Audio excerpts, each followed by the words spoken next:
In Time is a 2011 American science fiction action film written, directed and produced by Andrew Niccol. Amanda Seyfried and Justin Timberlake star as inhabitants of a society which uses time from one's lifespan as its primary currency, with each individual possessing a clock on their arm that counts down how long they have to live. In 2169, people are genetically engineered to stop aging on their 25th birthday, when a one-year countdown on their forearm begins. When it reaches 0, the person times out, and dies instantly.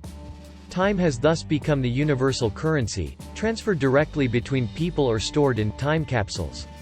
Several major areas called time zones exist. Dayton is the poorest, a manufacturing ghetto, where people rarely have over 24 hours on their clocks, whereas in New Greenwich, people are wealthy enough to be essentially immortal. Will Solis, a 28-year-old Dayton factory worker, lives with his 50-year-old mother, Rachel. One night, he rescues a drunken 105-year-old man named Henry Hamilton from 75-year-old Fortis and his Minutemen, a group of time-robbing thugs. In a secret location, Hamilton, who has 116 years remaining on his clock but is tired of living, reveals to Will that the people of New Greenwich hoard most of the time while constantly increasing prices to keep poorer people dying. The following day, he transfers all but 5 minutes of his time to a sleeping Will, then times out by falling off a bridge before Will can stop him. Raymond Leon, the 75-year-old leader of a unit of police like timekeepers, erroneously assumes Will robbed and killed Hamilton. Will visits his friend Burrell, who warns him against having so much time in Dayton, and gives him 10 years, one for each year of their friendship, before meeting his mother to leave for New Greenwich together. However, the city bus fare has risen from 1 to 2 hours, and Rachel, having used all but 90 minutes of her time to pay off a 2-day loan, is short on a bus fare to return to Dayton.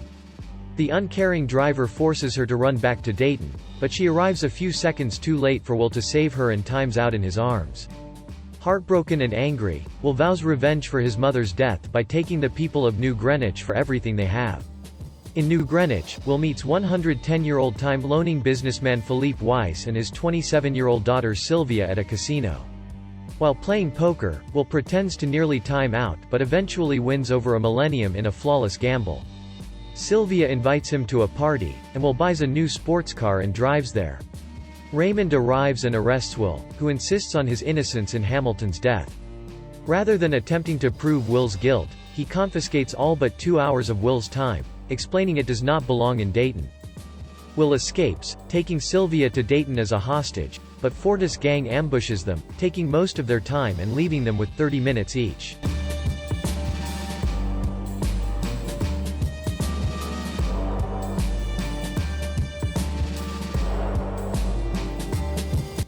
Will attempts to get some time back from Burrell, but his wife Greta tearfully explains that he has drunk himself to death. They manage to get a day each by selling Sylvia's earrings. Will calls Weiss to demand a 1,000-year ransom to be paid into the time mission for the desperate. When Weiss refuses, Will releases Sylvia anyway. Raymond finds Will, but Sylvia shoots him in the arm. Will gives Raymond enough time to survive long enough for his squad to find him and steals his car.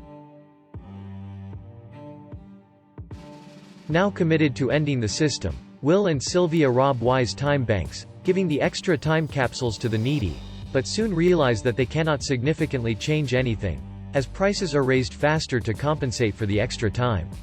Fortis gang ambushes them, but Will manages to time out Fortis in an arm wrestling match and shoot his thugs.